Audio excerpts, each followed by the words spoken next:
Welcome to The Seed. I'm Dan Bowyer, and with Mads Jensen, we unpack the headlines at the intersection of tech, venture, and business. From advancements in AI to the workings of European venture capital, we're here to discuss what's shaping the world of innovation and investment. And explore what really matters behind the scenes. So, whether you're a founder, investor, or just curious about the forces driving the future, you're in the right place. And remember, this is not investment advice. Hello, my good man. Hello, hello. So here we are. We're in a studio this week. We're trying out the glitz and the glamour of podcasting in a studio. Are you feeling glamorous? What a special thing. I've been invited out here to London's glamorous East End, and I'm enjoying myself. I know. There was only so many police A boards on the way. I think we did well to enjoy being stabbed. I'm going to...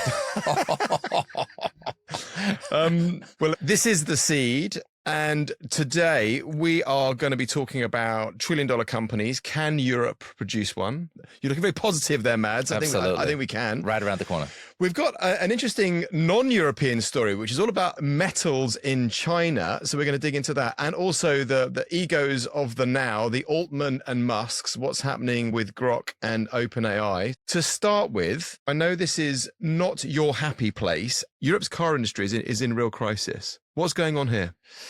What's going on is that 10 years ago, European automakers were riding high, best cars on the planet, especially the Germans just know how to make amazing cars. And there was a sense of, well, Chinese might be good at manufacturing stuff, but they'll never be able to manufacture cars that are strong enough to compete with us globally. And, what do you know? 10 years later, the Germans are being absolutely hammered in China, and we are now facing and possibly onslaught of Chinese vehicles being dumped onto kind of our home markets. And, something that was thought unthinkable just a decade ago looks like it's happening. German automakers are, closing plants, closing factories, and really feeling that, maybe structurally they have no real way to compete except to go to politicians in Berlin and in Brussels and say, look, we need tariffs, protect us from these evil competitors we have in China that, although we said 10 years ago they would never be able to compete, now actually, lo and behold, they are. They were pretty bad at ICE. So any ICE cars they were pretty terrible at, and were notorious at ripping off European designs and just doing it badly. But it looks like their EVs are really good. Two things. So yes, you've got a whole new drivetrain with the EVs. Yes, they are very good for what they are, and especially when you look at the price comparison. And then there's this other notion of what is a car today? So much of the technology is no longer made the way it was, but it's made like Tesla is, where you effectively have a big computer with firmware that's delivered across the air. And we know it's a better way to make technology because you can keep it current, you can update it, you can do things to keep things current in a way that you couldn't before. And Europe has just been very, very slow at developing cars in that way. And that means that, we've been releasing cars into even the Chinese market that had too many recalls and that didn't work, which had led to brand erosion. So there's a combination of things, as you say. It's the transition from ICE to EV. It's the transition from traditional technology to software. And that's hammering us on both fronts. It feels like it's an attack on both sides, because it feels like not only is the Chinese market doing well, as in they're producing great cars and consuming their own great cars. But I saw the recent Mercedes figures, and they basically dropped over the last 4 years to almost no sales of Mercedes in China.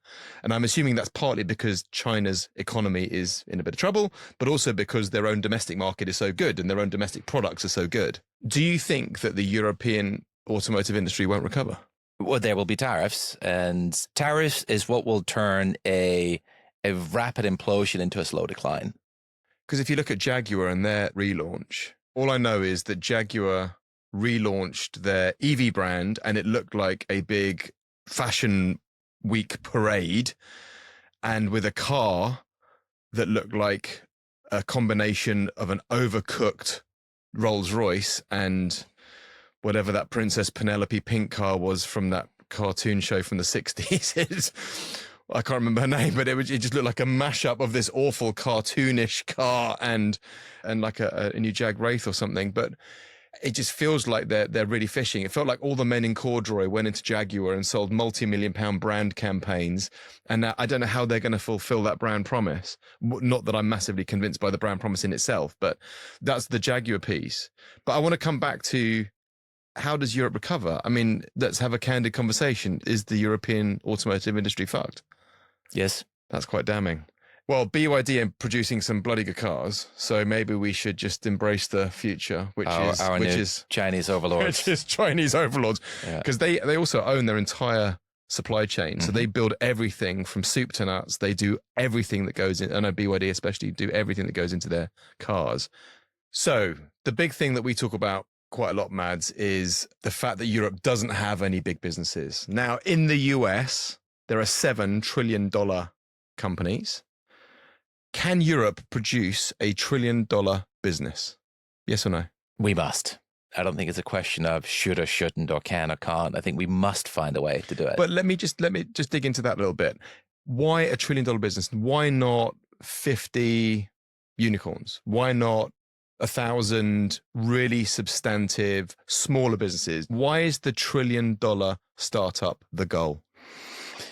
I think to answer that question, you got to ask yourself, why are there not 7 Googles? Why are there not 7 Amazons? Why are there not 7 NVIDIAs? Well, it's because in technology, you have power law, and you have kind of the value accruing to the strongest and most dominant player. And those players will, in certain sectors, either be here or they will not be here. And if they're not here, they're somewhere else. And that means that somewhere else gets to benefit from the value that's being created. See, if you look at where the flow of money, I know that a lot of pension funds are obviously not investing in the domestic market. So a lot of the money from UK pension funds goes to the US. I think our target was 10%. I think at the moment is probably around 4%. So does it matter financially where these companies are situated? What's the upside of having the $1 trillion company in Europe? Many. There are strategic reasons, there are financial reasons, there are economic reasons. I mean, if we just unpack some of them, if a business has got a headquarter in a place and they're employing most of the employees in that place, well, then that's where the good jobs are. That's where the salaries are being paid, money that will flow into the economy. That's where the tax is being paid that will benefit public coffers. There's a geostrategic reason, which is if you imagine a world that is getting a little less collaborative maybe than it was, should we say, in our formative years, right, in the 90s, where you were talking about the end of history, whereas now you have a lot of conflict. Well, then being the place that has the technology assets that shape the future can become more important.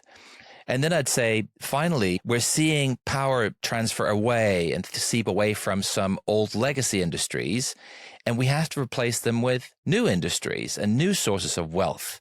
Because if we don't, we are going to go from being very affluent to not being very affluent. And that's going to have all sorts of impacts on our ability to fund public services and the society we want to live in. So I'd say, yes, this is super important. It also feels like with Trump getting into power that there's going to be this extra layer of protectionism and nationalism.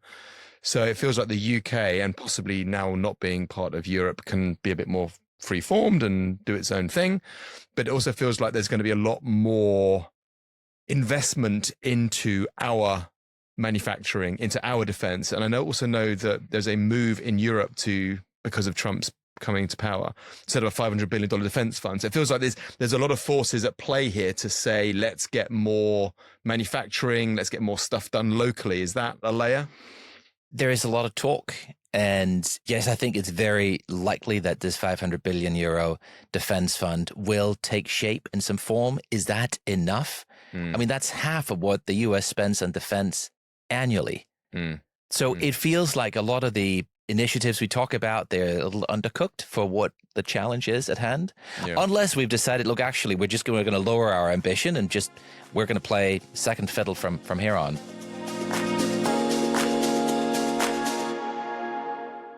The other thing that is slightly not a VC thing to say, but can we have this aggressive growth, AI push, capitalism doing what capitalism does well and look after society? How do we do that? That's a good question. I mean, I would flip it on its head and say, if we don't have wealth, what wealth is it then we use to look after? But it can't be wealth at all costs, right? It doesn't look like from the outside that America has a particularly healthy society.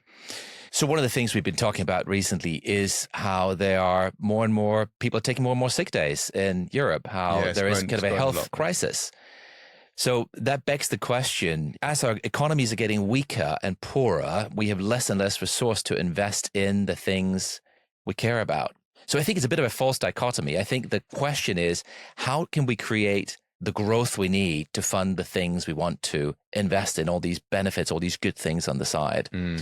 Not one or the other. But would $1 trillion company solve that? I don't think one would. How many would you have? As many as we can. And this is another conversation that we have quite a lot, is which sectors do you think are going to generate Europe's first $1 trillion business?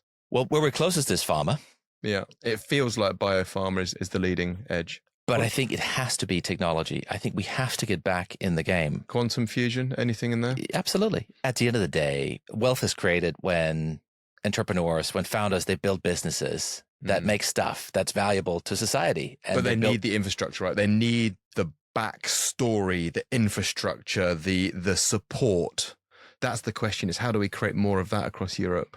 One thing is we need to keep growing and developing our startup ecosystem. There is a lot more capital now than there used to be. We have more capital now at the early stages. We need more later stage and growth stage capital. So where does the money come from, and where does the infrastructure come from, and what needs to happen to build this $1 trillion business? Well, everything starts with founders. So we need to back them. We need to support them. Can we do more? Absolutely, we can. I think one thing that's important is we need to get migration back up. We've said that the UK and London in particular is still a venture hotspot. We need to make it easier for the best and brightest to come here and set up business. We've talked about a youth mobility scheme. The Labour government, they are so afraid of their own shadow that they're trying their best not to talk about mobility or get the word mobility into anything, because it sounds like freedom of movement, that thing we can't possibly contemplate. But I think eventually we will get some kind of agreement that allows under 30s to come to the UK to live and work for a number of years. Support founders more, get more smart brains in the country. Yeah, and some of this is over time. So there's 10 times as much venture capital as there was 15 years ago. That needs to keep growing. We need more later stage capital. We need more growth capital. There are also some cultural things, and which may be harder to change. We still have a level of stigma around failing in Europe that I think is deeply unhelpful. Yep. There's a story about why Silicon Valley became the hotspot for entrepreneurship in the US, which is that you had kind of the settlers sort of traveling west across the prairie, setting up a little settlement here. And then, when things didn't work out, they would uproot and they would then move further west and they would try a new settlement. And if things didn't work out, they would uproot and they would move further west. And they'd keep going and going until they hit the Pacific. And the truth is, of course, once you've hit the Pacific, you can't go any further west. You got to somehow make it work. And that's why some people say that kind of Silicon Valley and California became the place where you have to make things work. There's nothing else you can do. The truth is, when you start a startup, you don't know what's going to work. You can't know, right? You experiment, you try things, you iterate. And through that, you figure out certainly what doesn't work, and sometimes when what does work, and then you do more of that. And for many startups, they just never get there. They never get to we found the thing that worked, or we were able to scale that. But you still have lots of lessons. And the most important thing we can do is to allow those lessons to then reform and come into some new thing in the form of founders going off to do something else and bringing all those lessons with them. It reminds me of my favorite quote, which is startups may die, but founders never do. That's it. And that's the attitude I think we need to be better at having in Europe. And what else can we do? Because everyone talks about the early stage being fairly supportive, especially in the UK.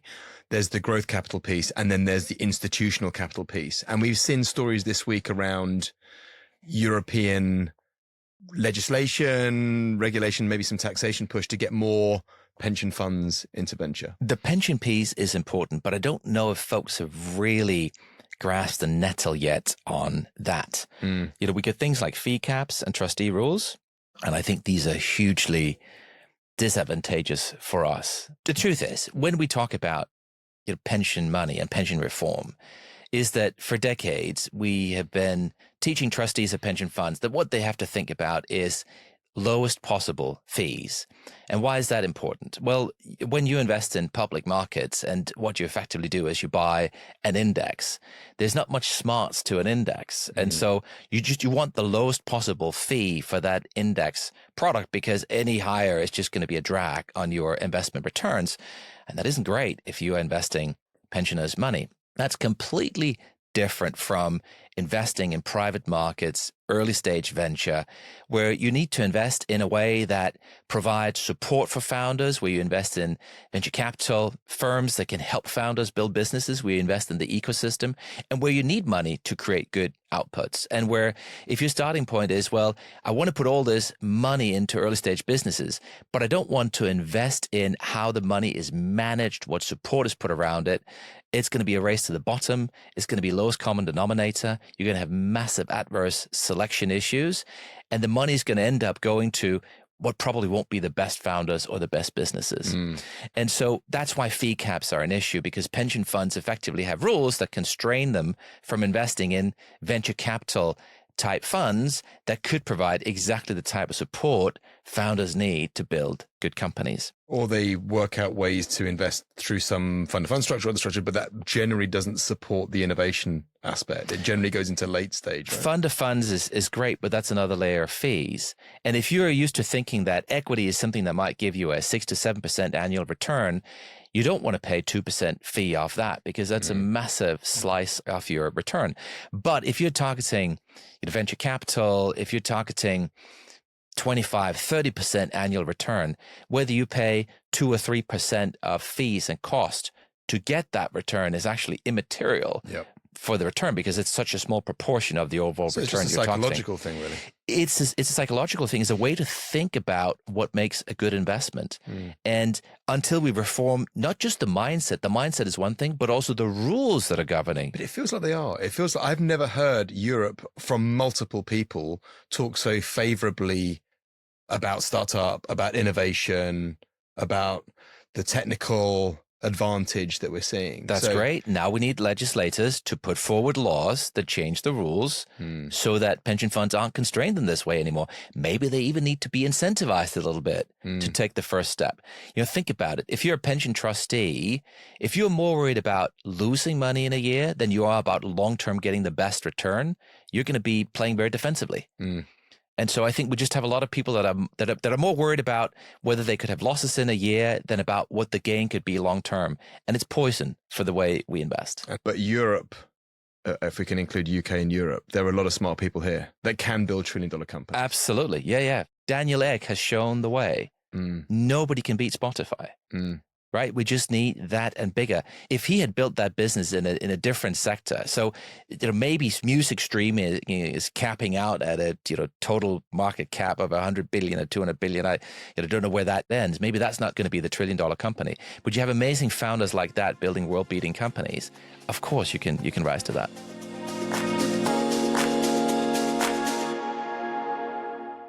So a non-European but leaning into a European story is how China is not exporting certain materials and metals to America. A bit of their tit-for-tat play against Biden's tariffs, and obviously with Trump coming in. So what's happening here, Mads, and how does this affect Europe? So the headline is that Biden has been putting restrictions on export of sensitive technologies, microprocessors. That's been for a while, right? Yeah, and they're ratcheting up. And in response, the Chinese are saying, well, guess what? We've got a lot of really, really important raw materials and you can't have them. And they have sexy names. They're the gallium, germanium, antimony. Yes, exactly. Anything that sounds like a superhero. Boom. Rare materials used in electronics and defense. And so China has banned exports to the U.S. in retaliation over these U.S. export controls, because China controls most of the world's production of these materials. So that's both the extraction and also the refining and sort of turning into things you can use in industry. Is this a temporary thing, or is this like going to be for a while? Well, that depends on the U.S. response. And surely Trump's going to come in and just tariff up the yin yang, isn't he? How far is he going to go? Well, it's transaction, isn't he? He's very transactional, so he'll do whatever I guess looks good on paper. Yeah. Worst case, you have a complete demarcation between the U.S. and the Chinese economy, which would be disastrous for the global, GDP. I mean, we're still very entwined in many ways. But the US can probably cope for a while, but it shows a weakness in our supply chain because these things are so important for, as I said, for electronics, for defense, for many of these next generation industries. But China is, if I remember correctly, China isn't the only producer of these materials. No, they're just the biggest. Right. So I think germanium is the biggest producer of germanium, if I remember correctly. But there are lots of other countries that can supply. And are these hard to get, or so they need the flow of supply for these materials? Yeah, it takes a while to get your extraction and your refining capacity set up. I mean, and that's the thing that comes back to the vulnerability of supply chains. We know what happens when supply chains gum up. We saw that post-COVID with inflation spiking. And so this is back to, you asked before about Trump. He's not stupid. I think everybody can see that if the U.S. pushes too far and supply chains gum up too much, it's going to hit inflation. And he will want to avoid that like the plague. So what are we going to see? What is it going to mean? We're going to see huge investment in mining, in refining, in recycling. We're going to try to find... Domestic, right? Yes, absolutely. Which is good. Yeah, I mean, I think it's better if we could just all trade in peace. But, I think that train has left the station. This feels like a moment in time. It might be a fairly long moment in time, but it feels like a moment in time where we obviously need to unpack global trade, and we're all going to be a bit protectionist, nationalist, which might not be a bad thing to have countries a little bit more independent. But then I'm also assuming that a lot of these materials are just not available elsewhere. A lot of the materials are just only available in China. I know a lot of the rare earths only come from China. We just spoke about kind of the inflation and the inflationary pressures we saw post-COVID, because that is what will happen. And we know who that hurts the most. So yes, we say in paper, strategically, independence is great. We're not reliant on others. Our supply chains are not vulnerable. But taken to the nth degree, this could have huge cost for ordinary citizens in the form of higher prices of everything. And that's probably not a good thing. I think be careful what we wish for. The loophole here is that Europe can still import these materials. Well, and then sell them a bit like Russian oil. So we can be India in this equation. There is that, or do some intermediate processing. But that also means we are just as vulnerable to a trade war. And with Trump saying he wants to pull out of Ukraine, with the European countries saying, listen, we're really not sure about Putin because we think he might have designs in something bigger. And if we give him this finger here, he'll take the whole arm. Then there's a question as to whether there's going to be a quick settlement to the conflict in Ukraine. And what does that do? The only pressure we really can put on Russia beyond military pressure is via China. But if the U.S. is beholden to China because we are still enmeshed in that supply chain, that gives us limited leverage. And so it's very, very complex once this whole thing starts to unwind, this whole global trade pattern we built up over 50 years. So if you were a founder today, what business would you start? If you're starting a new thing now, what would it be? Would it be in defense? Would it be in onshoring production? Anything technology related, and technology to solve all these problems. Technology to make us manufacture better, technology to make us, figure out how to reuse natural resources better, refine them better. Anything that's tech driven and helps create efficiency in all these spaces we've talked about, I think has got huge potential. What's happening with quantum and fusion? Is there anything that's revelatory that's happening in either of those? Do you know? It feels like Elon Musk's promise of full self-driving cars always like 2 years out. Yeah. So I don't know. Maybe if I was founding something, I'd look at energy. I'd look at fusion. I think something like that.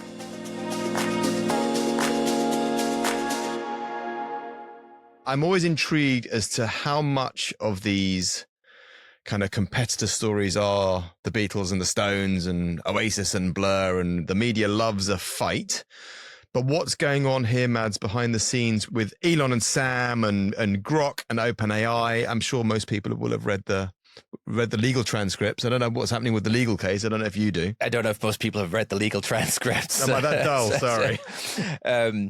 Look, we've got a head-on war in Silicon Valley, and it is, this is maybe sort of the lighter end of entertainment, just sort of a cage match here between them, as you say, Sam Altman, Elon Musk squaring up. Now, remember, Musk, he was an early backer of OpenAI in 2015, and at the time, it was a non-profit that kind of the idea was that they would develop AI for all of humanity. Because it was Musk wanting to go up against Google, right? Originally, I think he basically didn't want Google to hold all the power. That's exactly right. But by 2018, Tesla had continued to develop their own in-house AI, and they were doing a lot of work in the space, and Musk had to step down from OpenAI's board, sort of saying there's a conflict here.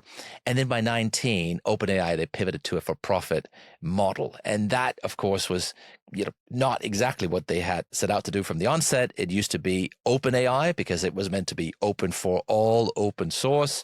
And now we're suddenly for profit and we're here to make money. And then there was lots of development over the coming years. But by 22, so November 2 years ago, ChatGPT launched. And suddenly we all woke up to, or the whole world woke up to, the huge potential here. And within 2 months, Microsoft invested $10 billion into OpenAI. And that's really where the spat sort of took off majorly. Musk, he says, OpenAI, they violated all the early nonprofit missions, all the things I backed, all the things we agreed on. And he launched XAI as his own competitor, saying we're going to take them on. And so by now, OpenAI has raised $23 billion, but XAI has raised $11 billion in 2024 alone. And this fall, they built the biggest AI computing cluster in the world in record time. So there's a real cage match here brewing. I also know that there are a lot of chip manufacturers now coming up against NVIDIA. So I don't know behind the scenes who's using what exactly, but do you think there is a chance for NVIDIA competitors to come through? Yeah, for sure. Look, NVIDIA has been the biggest winner of the whole AI boom so far. That's a big prize, right? And the market cap is eclipsing 3.5 trillion. We talked about $1 trillion companies before. You got 3.5 of them right here. So they're just behind Apple. I think what's happening underneath is, of course, everybody's looking at this incredible market, seeing this opportunity, thinking, can we chip into it? Yes, AI chips are two things mainly. They're the chips we use to train models, and then they're the chips we use to infer once we have the model trained. So what does that mean? It means first I take all the data, I put it into my training algorithms to create a model that knows and can understand things. And then every time I ask that model a question, I need some chips to run on to run the model and to sort of infer what does that mean every time we talk to ChatGPT. And if AI becomes as big as we think it will be, well, inference will become huge because we're going to be using AI for everything all the time. And so the chips that go into that inference, that will be a huge market in and of itself. Now, today, NVIDIA's got the best chips and the best ecosystem for training models, but others have tried to bite into this inference segment. NVIDIA, they have more than just the chips. They've got the whole architecture. They've got CUDA. Yep. They've got all the software that sits on top that you use to build the models and train the models. And they've got decades of a jumpstart. Jumpstart technologically, but also jumpstart on ecosystem. So what are the frameworks everybody uses? And that's hard to displace. So it's going to be hard to dethrone them, but long live the competition. I love it. That's a big price.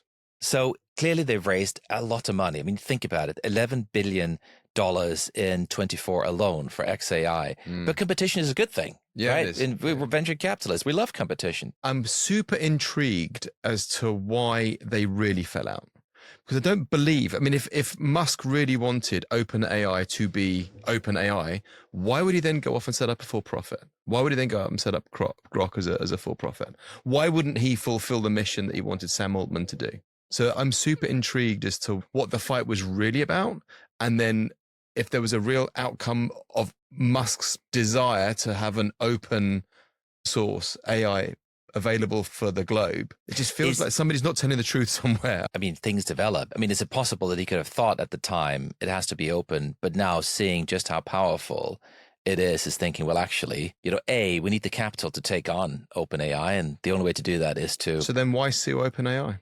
If he can see that this is the only way to build the infrastructure that we need to build all these amazing advances for humanity. He feels they deceived him? Yeah. And is he still a shareholder? There are no shares. There's no profit. Well, it's not profit anymore, is it?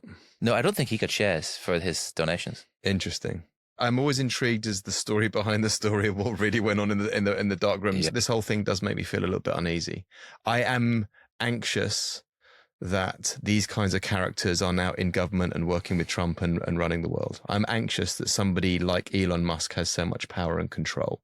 And I heard the term the other day, the broligarchs, and that made me smile, because it feels like with David Sachs going in and running AI and crypto for Trump and Elon Musk being the pseudo VP, it feels dangerous to me. I don't know if you feel the same. Were you more comfortable when George W. and Dick Cheney were in power? Absolutely not. I just don't think being burnt with this piece of coal or being burnt with that really hot piece of metal is either a good outcome. Okay. I mean, for me, this is a much lesser evil. I thought Really? the other people were truly bad. Well, either way, I mean, they're all bought individuals. How do you buy Elon Musk? But that's my point. Is this now a layer higher? Is this right? I didn't get my desired outcome by buying you, whatever, senator, congressperson, whatever it might be. Now I'm going to do it myself. Now I'm going to go in and, change the world. So on that basis, I'm with you. It does make me feel very uncomfortable that these kinds of characters, super libertarian, most of them, don't have in mind how to create a better world for more. You say that. Elon Musk, he's voted and donated Democrat all his life. Yeah, I mean, they're all Democrats. Well, even Trump was an ex-Democrat. Who knows what Trump is really like? I'm sure he's a lovely human being. or Sam Altman or Elon Musk. And you can only go on the persona that they put out. It makes me feel very uncomfortable. One thing's for sure, we need change. Yeah. We can't keep doing what we're doing because it's not working. And there's one last thing before we head off, which is, as you know, Mads, I'm always fascinated by the psychology of startup and founder mentality, founder mental health, but beyond that into performance and positive mental performance of founders. Should we do Founder Corner today? Let's do it. So I was reading recently about, it was Peter Walker from Carter was delving into how many founders leave at what stage of what business and founder breakups. Now, we've had a couple of founder conflict experiences and we've all been there ourselves. But this is the quote effectively: 1 in 4 VC-backed startups will have a founder leave by year 4. Now, there is obviously, most vesting schedules are 4 years. So there's obviously a little bit of a tie in there between people staying to then leave. Does that mean anything, do you think?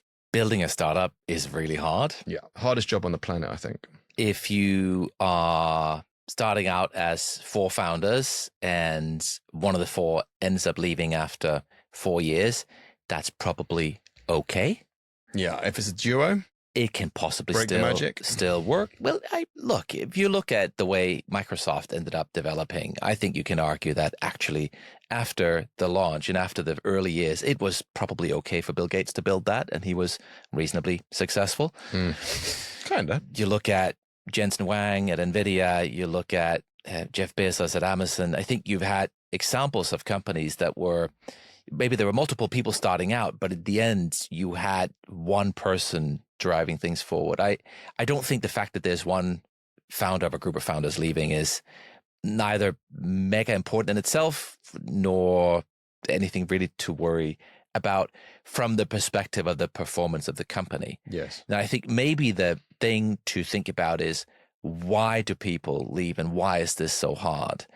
And the question then becomes, would those companies have performed better if the founder could have stayed on? I mean, let me ask it in a different way. Is there a question of, if we can help founders better, they will all stay and therefore the companies will be more successful? Or is it just that there's some folks that start out that aren't really meant to be founders and it's okay if they take a step back after some initial work? I'm always intrigued as to how many founders become good CEOs as well. I think there is one skill set to start and there is another skill set to get into growth and scale. And I also think that many founders that I meet think they want to raise venture capital, but actually once they're on the venture track, realize that they don't want to build a global business. They don't want global scale. And I've seen a bunch of conflict around that. So I think there is the question to ask yourself if you're a founder is, what kind of business do I want to build? And also, am I good at founding and starting stuff up? And will I make the transition to CEO or not? And I think there's possibly that 4-year bracket, which isn't just staying to get fully vested, but also working out kind of what human you are and where you want to go next. Does that come back to Europe and the $1 trillion startup? It might. Would you know what? If you're doing this in Europe, I mean, it might well do. It might well do. I mean, I think there is a lot of education still required, I think, in the founder community around what venture capital is and what it does, and whether you want to build or not, and also understanding that things change. So many of the most successful tech companies were built by first or second time immigrants. Yeah. Who effectively have the whatever it takes attitude. I also know there's a famous VC that I won't name, but is very, very, very famous, that his first question in a founder interview is, what was your relationship like with your parents? And if they say healthy, happy, good, then he doesn't take the conversation any further. So then that leans into what kind of companies do we want to see these people build, which is a whole different conversation. And I think from that perspective, the stats around when do founders leave companies is maybe interesting. I think it's that founder psychology and, have people got what it takes to go the whole distance? Well, let's get more of them in Europe, hey? Whatever we do, absolutely.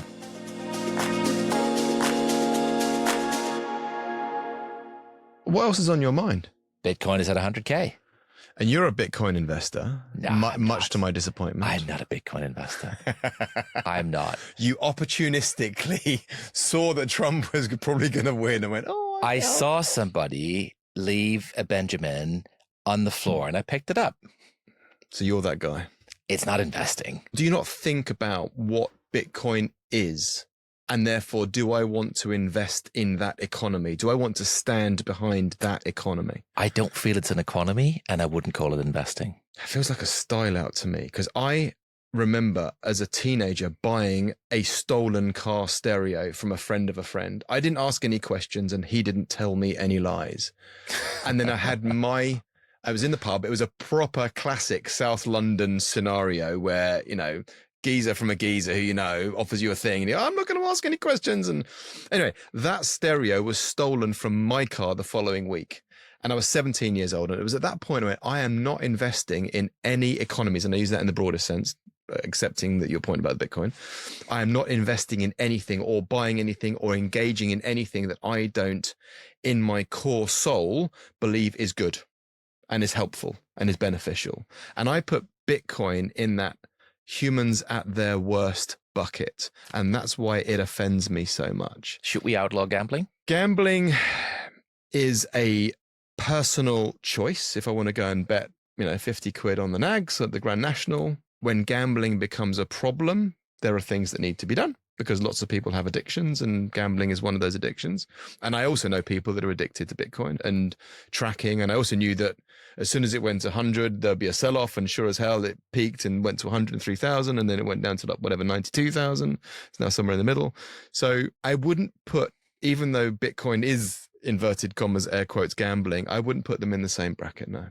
I wouldn't ban gambling. But you would ban Bitcoin? I don't need to, because once it's layered into the economy and taxed and regulated, it will have no intrinsic value. So what's the difference then, whether you gamble on Bitcoin or whether you gamble on... It's the moment in time. It's right now. I find it offensive. I think taking money out of money never ends well. I think anything that is erring towards trying to destroy institutions doesn't end well. So I can't gamble. I can't do that. And between 8,000 and 18,000 for about 2 years, 18 months, I was trading. And then it kind of hit me what Bitcoin is and how it's humans at their worst. And that's when I decided to step away. I was like, I can't do this. I can't be part of this. I don't know that it's just humans at their worst. I think there's a lot of innovation. I think there's a lot of technology. I think there's a lot of utopia. I think there's a lot of dreams. Some of them are good. Some of them are misguided. I think that's just humanity. That's who we are. All the messiness. I couldn't agree less. I think the only reason that people buy Bitcoin is because they think some other poor schmuck is going to put the price up. And also we've got to disconnect crypto and crypto coins. I mean, cryptography and blockchain and the application there, I think there are some smart applications of the technology that supports the coins. But the only reason that people are involved with Bitcoin or Ethereum or Sendana or any of the other coins is greed. What are the reasons people buy real estate? Well, they want to live in something. They want to invest longer term in something. They want most real estate investors, they don't live in the thing they invested in. For sure. But also, real estate they want it to go up, right? Is a healthy part of a structured economy that is not a Ponzi scheme.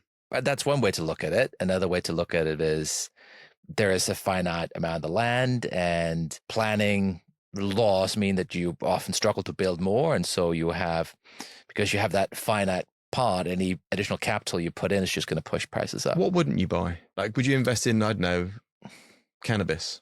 or Probably not. psilocybin? Or No, why probably not? Why not? What if cannabis? I mean, it's obviously been proven to have very strong, powerful medicinal effects. Yeah. Positive effects. I don't know. It stinks. I can't. It reeks. I hate this stink of. But What about vaping? oh no, that's yucky. My point about Bitcoin was that there is a moral conversation around whether you should buy, invest, gamble, speculate with Bitcoin. That's the struggle that I have. I think we are going to destroy institutions at our peril. I really think so. You've just said it was going to be layered in. My two outcomes were, one is it's going to be regulated out of existence and it'll be just crushed. I know India tried, and obviously Venezuela went the other way, and then the US semi-tried and then got, I think, lobbied out of it. But that didn't happen. So now it's going to be absolutely, an intrinsic part of how the financial system works. So in which case it'll be completely layered into, you won't be able to do nefarious things with it. So it's harmless. Well, and then it won't have any value. Why would you speculate on something where you know that the Russian gangsters can't launder billions of dollars through it? Because that's where the value's coming to. That kind of pump and dump is where the value's coming through. Why do you go to Vegas? Why do you bet on the Premier League? Well, then we're back in gambling. Yeah. I could chat with you about this all day. It's great. I love these topics and I love our different points of view, but we have to move on. Yep, gotta go. This has been The Seed. Thank you so much, Mads, and I'll catch you next week. Great to see you, Dan.